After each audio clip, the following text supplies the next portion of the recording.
In this video, I will be deriving the gradient operator in spherical coordinates. And then I will be writing the divergence, curl, and the Laplacian of a vector field in terms of this spherical gradient.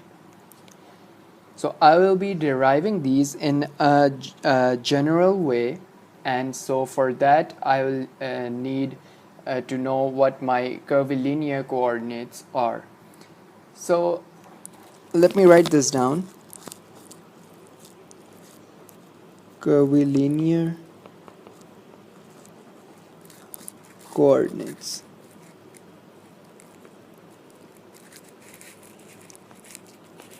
Okay, so if you think of a coordinate system for the Euclidean space in which the coordinate lines may be curved, right? Such a system is known as the curvilinear system of coordinates, right? Or the curvilinear coordinate system.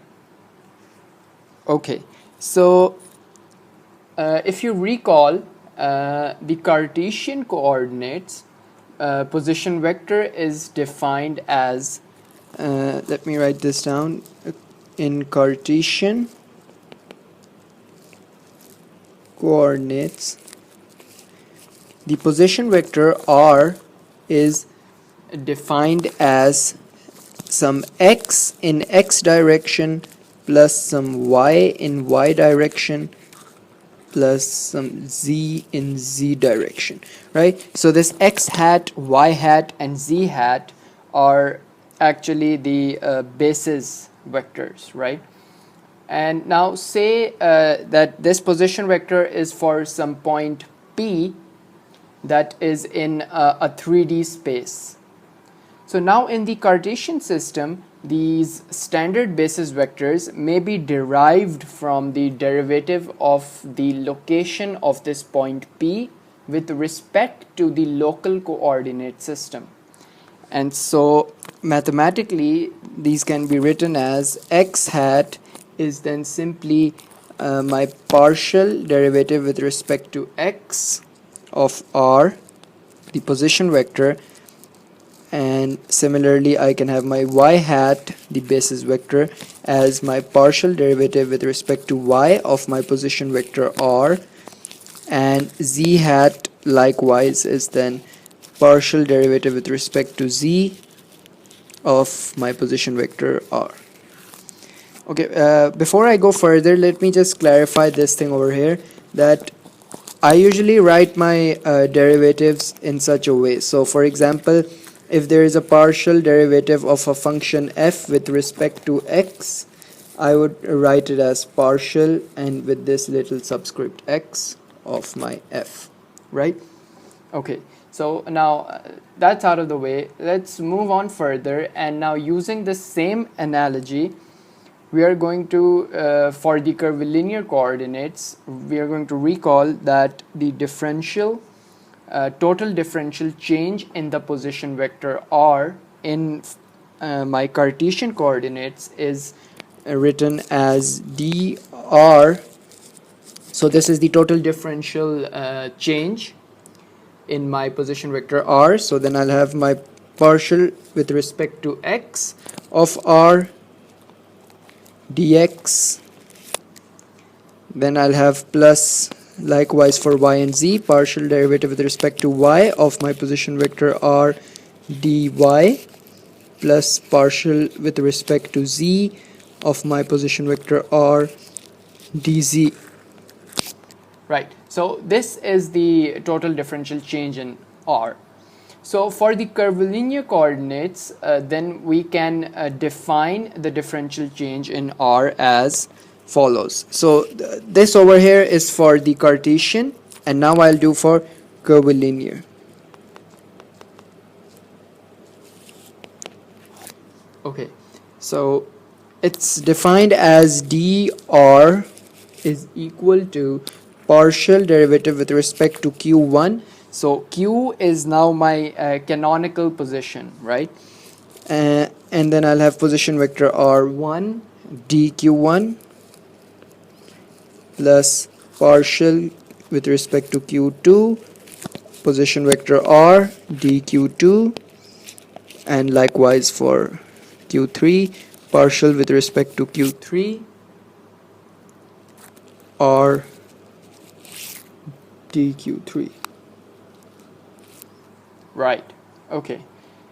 And now I'm just going to define something that is called a scaling factor as hi, right? So hi is the scaling factor, and I'm going to define it as one of these quantities that I have in this equation over here. So I'm going to call it as the absolute value of my partial derivative with respect to q I, right? So it could be 1, 2, 3 of my position vector r, right? This absolute value. This is now my scaling factor.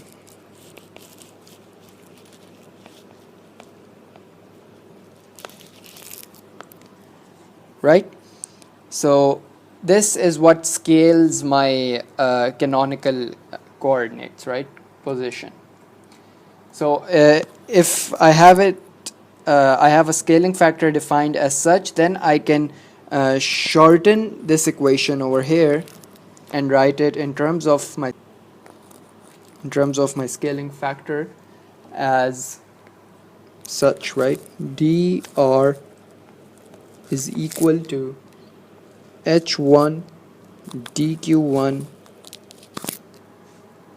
plus h2 dq2 plus h3 dq3, right? Okay, so we may further generalize this equation as a summation notation, and so write it as dr is equal to sum over I going from positive 1 to positive 3 of my hi qi. Actually I'd have dqi, right? dqi. Okay, so then from this, then the length of the vector, position vector r or dr, may be worked out as dr dot dr, right? So it's the dot product of the differential position vectors, and that is simply summation I is equal to 1 to 3 of, and my summation j is equal to 1 to 3. So because we have to separate one h dq from another h dq, so we are using two different indexes, and now I'll have hi hj dqi dqj, right? And now if you might have noticed, I have written this I and j over here in the superscript, right? And so that is because we are going to now define this product hi and hj. So hi and hj, we are going to say that this product is gij, and so this gij can be or is the metric tensor, right? And so what it does is it is used to take this dot product in tensor notations, right? Okay, so then if I have the product hi hj defined as gij, then I can write this dot product of my position vector drs as dr dot dr is then equal to sum I is equal to 1 to 3, sum j is equal to 1 to 3, gij of my dqi dqj. Right. So now that we have this thing done, we can now, or we are ready now to look at the gradient in spherical coordinates, right? And so now first let's see that how would we write down the gradient operator in curvilinear coordinates, right? In the curvilinear coordinates. Okay. So say that your del operator or gradient, you have a gradient of a field f. So how would that be written? So you have a field f, right? And you take the gradient of that field f. So what would that be? That would then simply be your partial q1 of f. Now because q depends on the position vector r as well, so you would have another partial with respect to r of your q1, right? And you would have e1. This e1 is actually thus a basis vector, right? And then you would similarly have for y and z. So e1 is, you can think of e1 as your x basis vector, e2 will then be y basis vector, and e3 would be z basis vector. So well, likewise we would have for y and z as well. So partial with respect to q2 of your f, partial with respect to r of q2 e2 hat, and then you would have plus partial with respect to q3 f, partial with respect to r of q3, and your e3 basis, right? Okay. Now if you remember that we defined our h, if you go back over here, so hi was defined as this thing over here, right? So it's the partial derivative of position vector with respect to the canonical position qi, right? So now come back here, and in this equation what we have is we have the partial derivative of q1 with respect to r. So that's the inverse. So we would have the inverse of h, and so then we can write this equation as the gradient of field f, or we could write it as a gradient of field f, or we could generally write it down. So if I write it down generally without f, right, so all I'll have to do is from this equation over here I just have to remove the f's, right?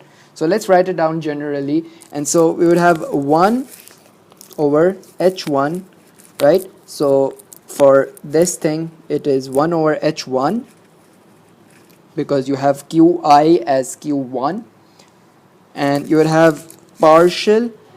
Now let's define another variable, right, and say that it's u1, u2 and u3, right? Okay, so what that u1, u2 and u3 is it is actually your q1, q2 and q3, right? So we're just changing variables. So let's call this partial with respect to u1, and so this is this thing over here, right? Now e1 hat, and then likewise you would have 1 over h2 partial with respect to u2 and e2 hat, and then again 1 over h3 partial derivative with respect to u3 and your e3 basis vector, right? Okay, so well, now we have this thing over here, right? And we will use this now to write this gradient in our spherical coordinates. So first let's recall what our spherical polar coordinates are, and they are written as, say you have x1, which is actually your x coordinate, and the transformation to spherical coordinates is then r sine theta cosine phi, right? And likewise you have for x2, which would be nothing but your y coordinate, that is r sine theta sine phi. And then for x3, that is your z coordinate, and that is going to be your r cosine theta, right? So yeah, okay, so let's box them up. And now here I'll tell you what your u1, u2 and u3 would be. So your u1 here would be your coordinate r, right? u2 would be theta and u3 would be phi. So these are the coordinates, right, that we will be using. Okay, so now our next task is then to work out the scaling factors, right, for this equation in the second box over here, this one, right? So we would have to work out the values of h1, h2 and h3 and substitute in this equation. Okay, so let's do that over here now. So remember your h1 modulus squared is your g11, right? We defined our hi dot hj as gij, right?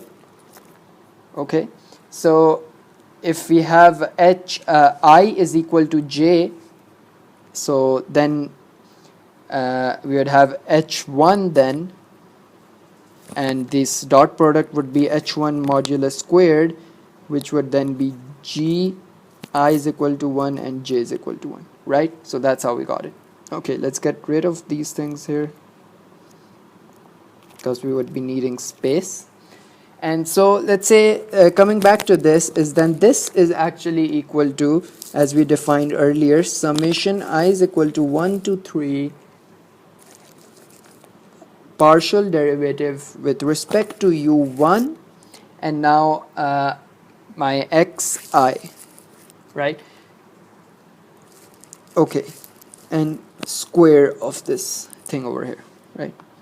Okay, so what would then this be, right? So this would then be simply, let's just open the summation. So partial u1 x1 squared plus partial u1 x2 squared, right? Because we're summing over i's, and so I will be changing from 1, 2 and 3. But this u1 over here is a constant because and it is u1 because we have g11, right? Okay, so now let's write the final term. That would be partial u1 x3 squared, right? Okay, so remember not to be confused by these superscripts 1, 2, 3. These are not the power of x, but rather they're just index. It's known as the contravariant vector, or this x is our contravariant vector, right? Okay, so now the next task would then be to substitute the values, right, that we defined here for x1, x2 and x3. So we would be substituting these. So let's just go ahead on the next slide and do that. Okay, so we would be having g11 being equal to, then if we substitute the values of x1, x2 and x3, we have partial with respect to r, right? Because remember u1, this u1 over here is my r from here. My u2 would be theta from here, and u3 would be phi, right? Okay, so coming back here, we had have partial derivative with respect to r of my x1, which is again r sine theta cosine phi, right? And we have the square of this thing over here. The next term is then likewise we would have partial with respect to u1, which is r, and we would have x2 over here. So x2 was r sine theta sine phi, right? And then again we would have the square of this quantity over here. And now for the last term, we would have partial derivative with respect to r again, that is u1, of r cosine theta square of this thing. Okay, so now when we take this derivative that is with respect to r, all of these r's will vanish, right? So then we would be left with h1 squared is then equal to all of my r's will vanish, and so I'll be having sine. Now I'm writing this these things by squaring them as well, right? So I would have my sine square theta cos square phi, right? Then I'd have plus sine square theta sine square phi, and then lastly would have this from here cosine square theta. Okay, so now let's simplify this a bit more. So we can see from here that we have in these first two terms we have sine common, sine square theta actually common. So let's just factor that part out. So we'd have sine square theta, and then inside we would be left with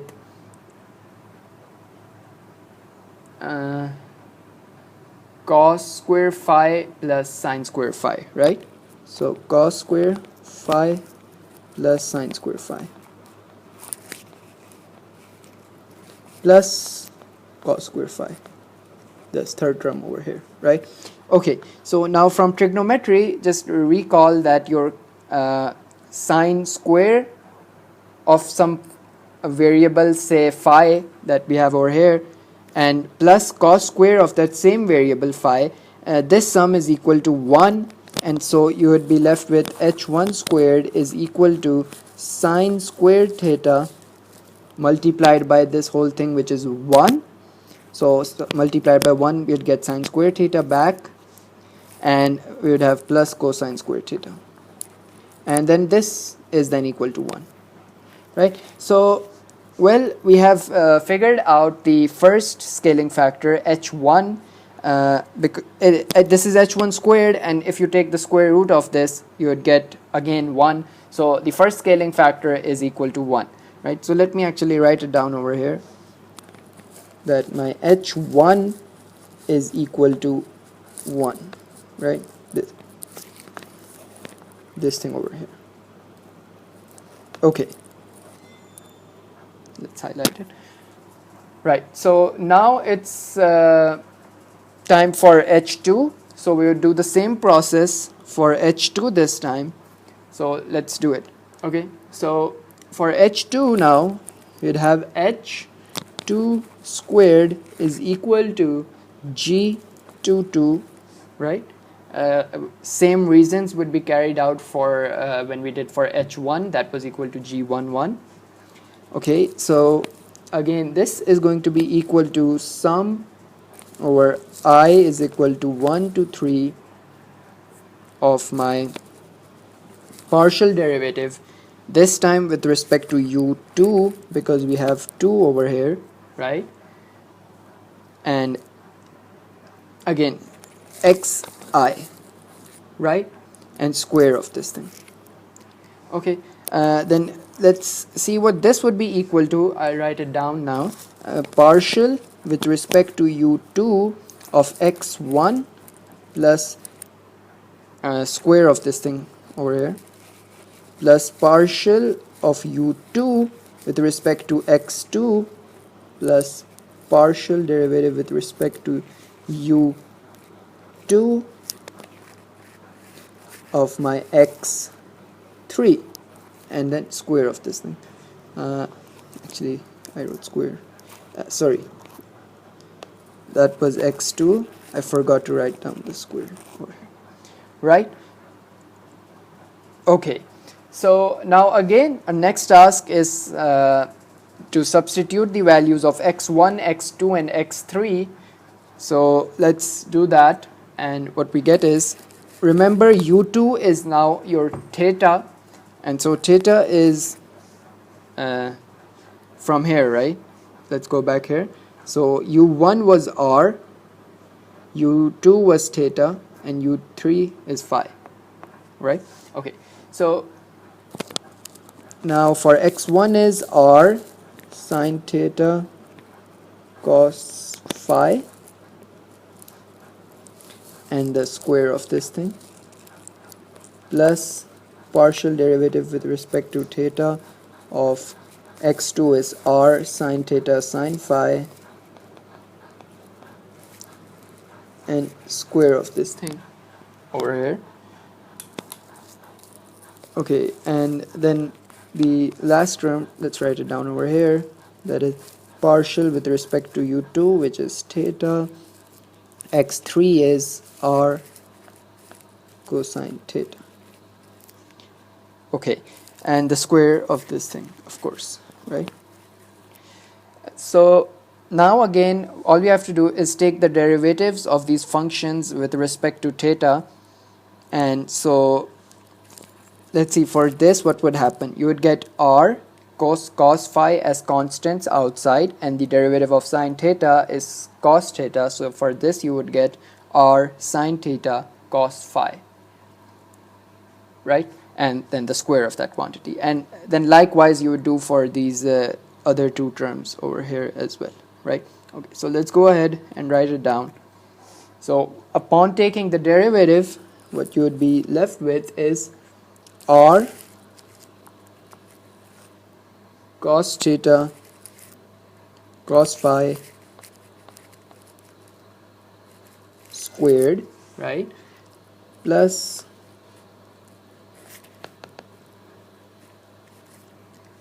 r cos theta sine phi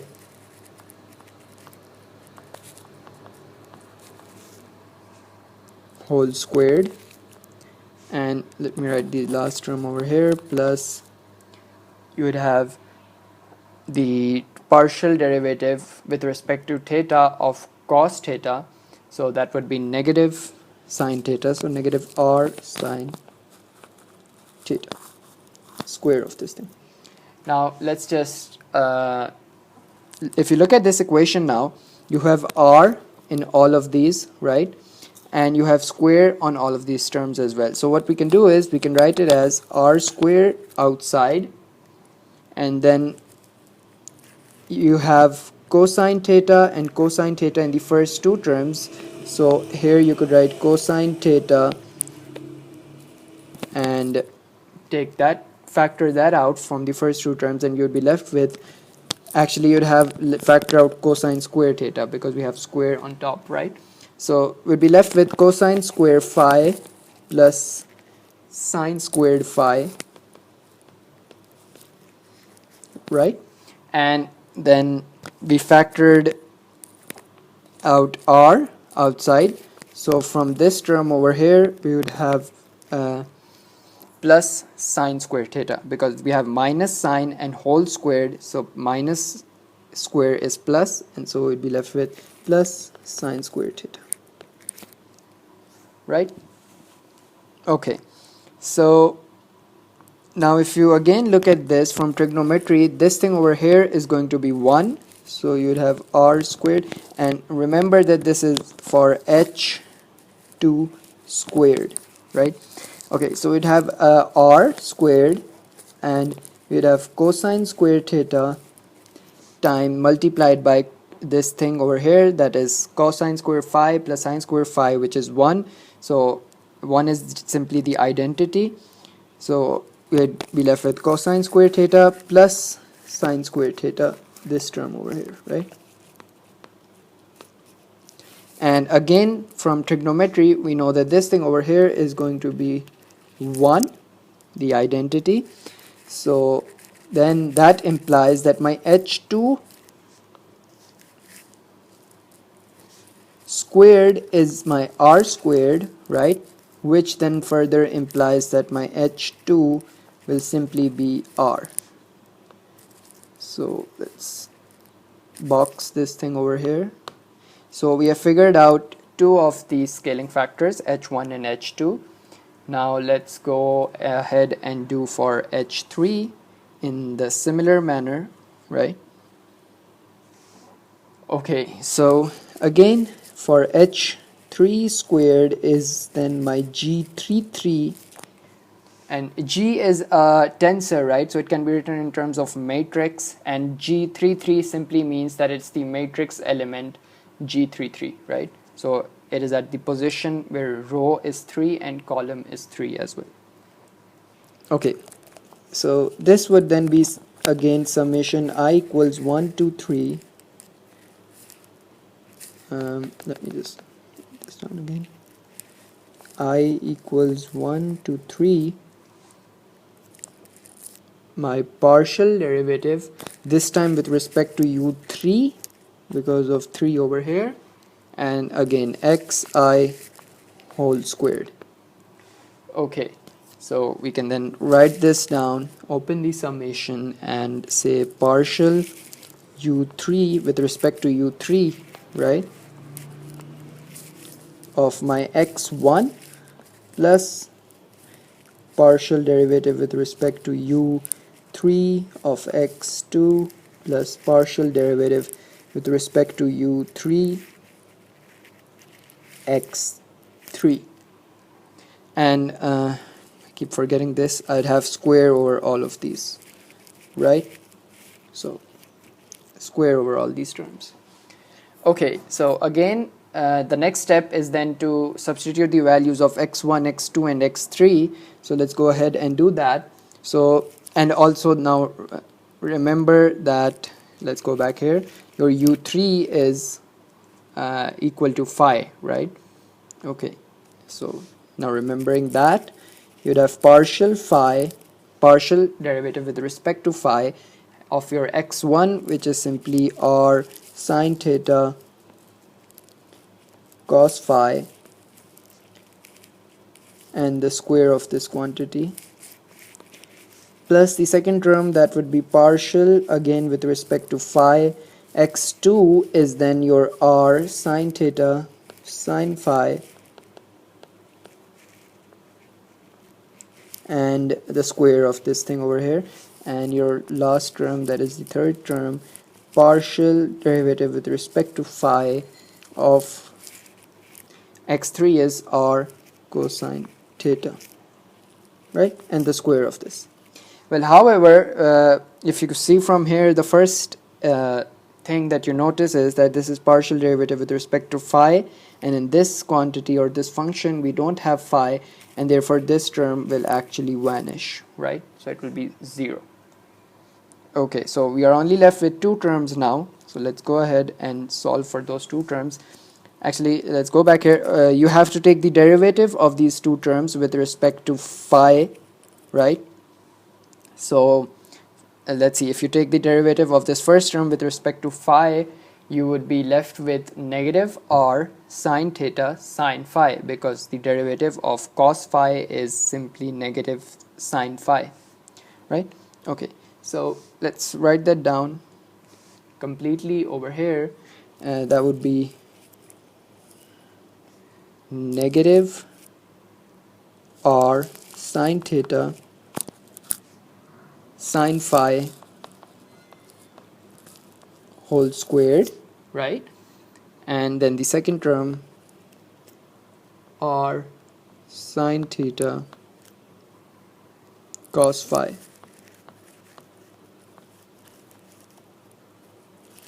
whole squared, right? Okay, so all we have done is just simply taken the derivative with respect to phi, right? Okay, so now let's open these squares and write this equation as r squared negative r squared would be r squared and sine squared theta sine squared phi, right? And then we have plus over here r squared again sine squared theta cosine squared phi. Okay, so we can simplify this a bit more by factoring out. We have r squared in both of these terms, so that comes out. And if you look at this, we have sine squared in both of these, so that comes out, sine squared theta. What you're left with inside is then sine squared phi plus cos squared phi. And then again, we know from trigonometry that this thing over here is evaluates to positive 1. And so your h3 squared is then r squared sine squared theta, right? Which then implies obviously that your h3, the scaling factor 3, is then r sine theta, right? So we just took the square root, and so let's box this over here as well, right? And now these are your scaling factors. So we have figured out all three of the scaling factors, right? So with all of these scaling factors, let's recall what we wrote for our gradient before, right? So sorry, yeah, so we wrote this before, that is that my gradient operator is 1 over h1 partial derivative with respect to u1 e1 hat plus 1 over h2 partial derivative with respect to u2 e2 hat plus 1 over h3 partial derivative with respect to u3 e3 hat, right? So this is what we wrote. Let's just go back and actually check this. Yeah, so it is this equation here, right? So yeah, so it matches with this, right? Okay, so the next step is then simply to just plug in the values of h1, h2 and h3, that is the scaling factors. And once we do that and say that we have this gradient of some field f, right, that would then be equal to 1 over h1. So if you remember, that was h1 was 1, so 1 over 1 is 1, and partial derivative with respect to u1, and u1, if you remember again, was simply r, so this is partial derivative with respect to r of your field f, and e1 again is then your r hat, right? So e1 are just the basis, these are just simply the basis vectors, and so they're similarly for u1 is equal to e1, which is equal to r hat, right? And likewise for u2 and u3, right? Okay, actually, you know, I wrote this and I hope you understood it, so I'm just going to erase it because I'll be needing space, right? Okay, so and now likewise we would do for this term over here, 1 over h2. If you remember, h2 was simply r, so 1 over r partial derivative u2 again was your theta, so theta, and sorry, we are taking over this field f, so we'd have field f over here and in theta hat direction, right? And likewise for the last term, 1 over h3. If you remember h3, we just found out it is r sine theta, right? Let me write this down again. 1 over r sine theta, and partial derivative with respect to u3, which is phi of your field f from here, right? And e3 is then phi hat, right? So these are just the basis vectors, phi hat, theta hat, and r hat. So, well, now this over here is actually the gradient. So we have derived the gradient operator in spherical coordinates. So I did not write it down very neatly over here, but nevertheless, let me box it, right? Okay. So this is, like I said, this is the gradient operator in spherical coordinates. So we have basically done the main task. Now all we have to do is write down the divergence of some field, vector field, and the curl of that field, and say also we will write down the Laplacian, that is gradient square operator of a field f, right? Okay, so let's go on to the next slide, and first we are going to look at the divergence, right? So we are going to look at the divergence of some vector field, right? So let's say that vector field is v, right? Okay, so you can think of the divergence as, say you have a point charge over here and it has field lines like this, right? So they are coming outside of this point charge. So to describe these lines, we take the divergence of this field, right? And so if it is positive, then we have this thing over here, right? If it's negative, then instead of pointing outwards, all of these lines would be pointing inwards, right? And so if we have the divergence is equal to 0, then say you have this point over here, the field lines would be like simply just going away from it, right? It would be actually something like this, right? For this is if your divergence of v, we write divergence as gradient operator dot with vector field v is equal to 0, and for this upper diagram it's del dot v, that is greater than 0, or it's positive, right? Okay, so now let me go back to the divergence of v, right? And we'll write this down as the divergence of field v, right? So gradient operator dot with v.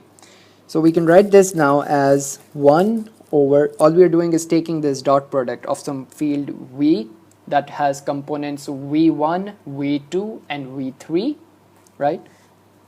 So we can take 1 over h1, h2, h3 outside, right?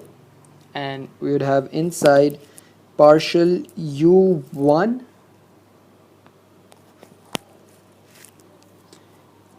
actually let me get rid of this what I drew on the right hand side, right? You could go back in the video and see if you forget what it was, right? But we need space, so I'm just gonna get rid of that. Fine. Okay, so coming back to this now, because we have h1, h2 and h3 inverse of that outside, would be left inside with h2, h3 and v1, right? Plus partial derivative with respect to u2 of h1, h3, v2, right? Okay, yeah, let's close this bracket, and then we would be having plus partial derivative with respect to u3 and h2, h3, v3, right? And let's close these curly brackets as well.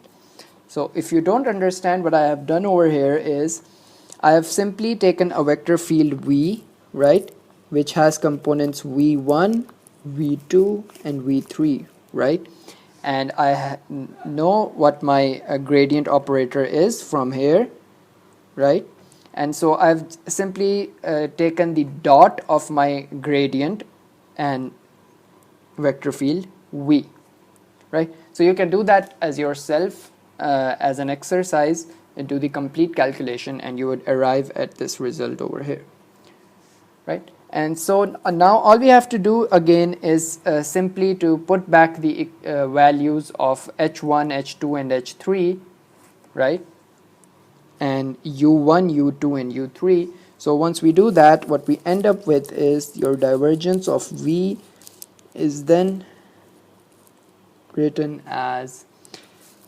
1 over r squared partial derivative with respect to r of r squared v r, right.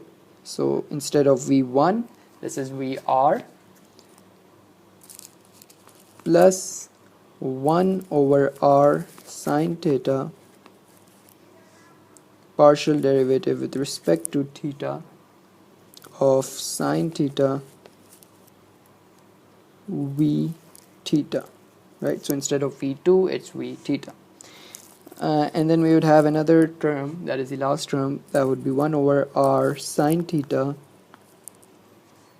partial derivative with respect to phi v phi, right. So instead of v3, that is v phi.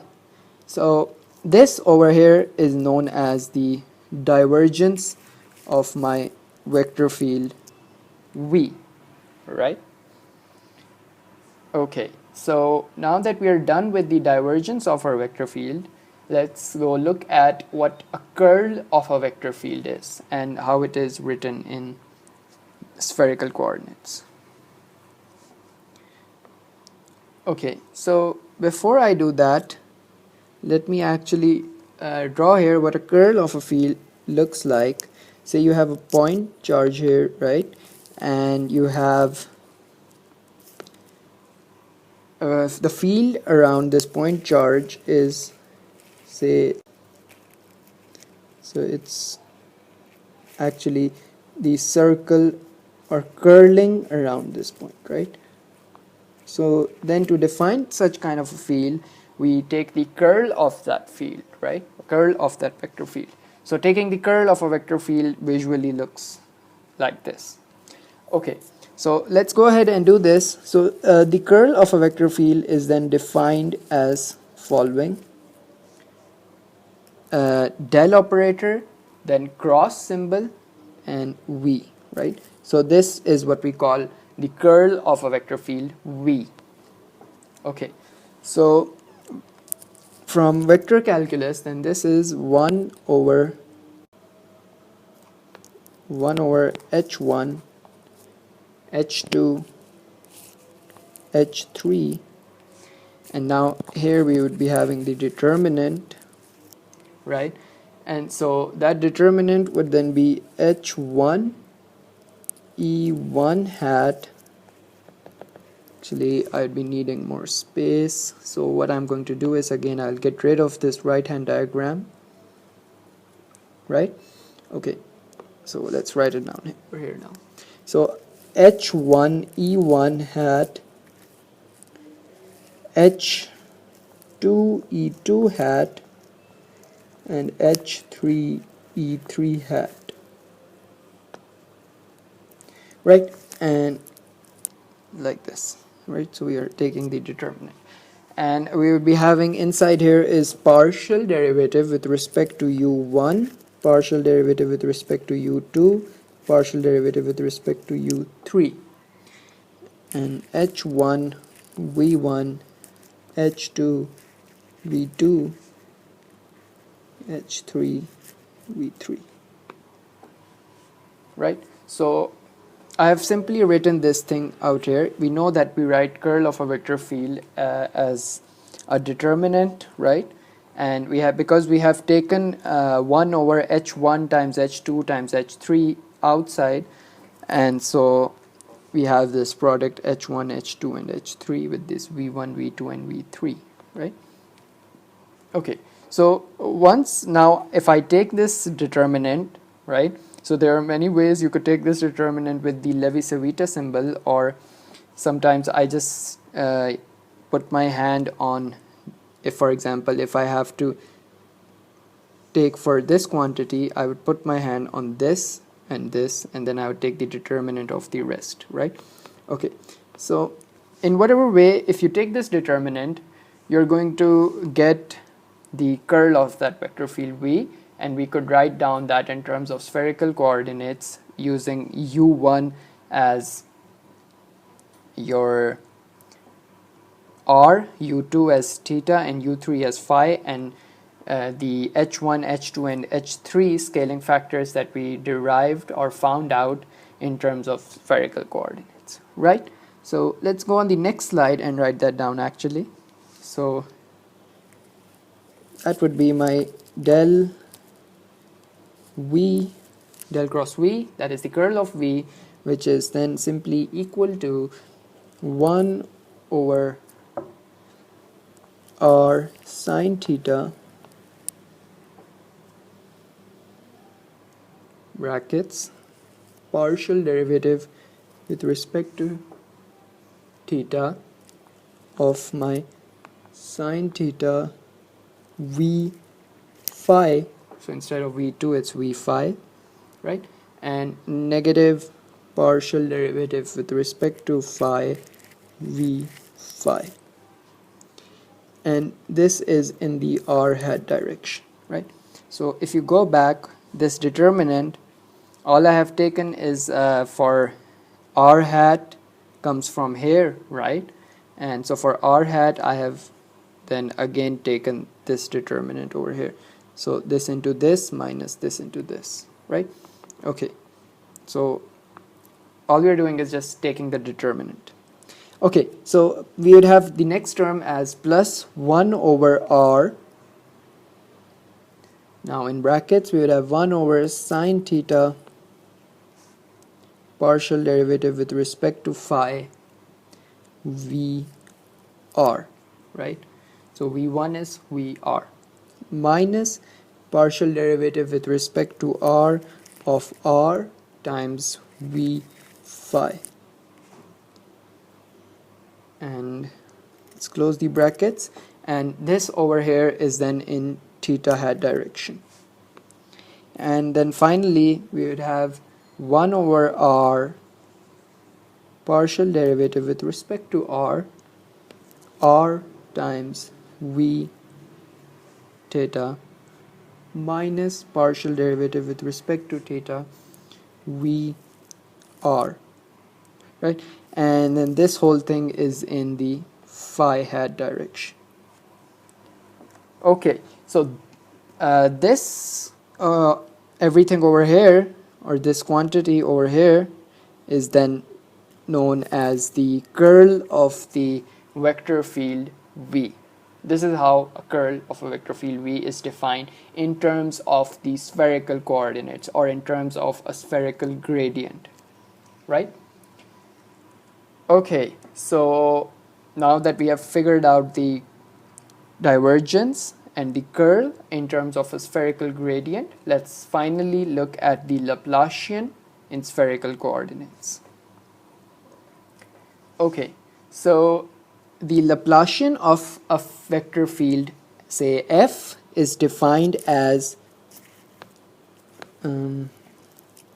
this thing over here. So the gradient operator squared on vector field f. So once we write it down as following. Okay, so 1 over h1, h2, h3.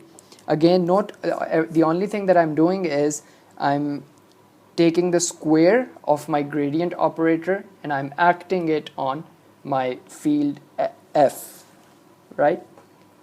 Okay, so once we do that, we end up with u1 partial derivative with respect to u1, right? h2 h3 over h1, and partial derivative with respect to u1, right?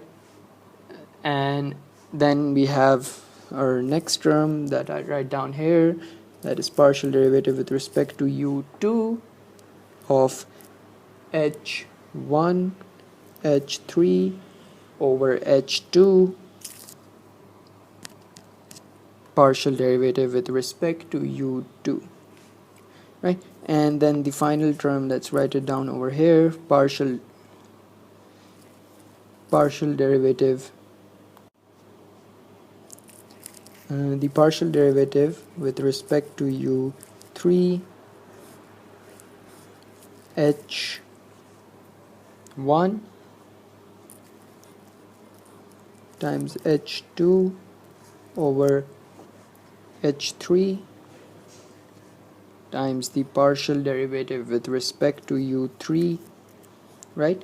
And let's close these curly brackets. All of this will act on your vector field F, right? So the next step is again very simple. All you have to do is substitute in the values of h1, h2 and h3 that we figured out before, where if you remember, h1 was simply 1, h2 was r, and h3 was r times sine theta. And again, u1 is r hat, u2 is theta hat, and u3 is phi hat, which are nothing but the basis vectors, right?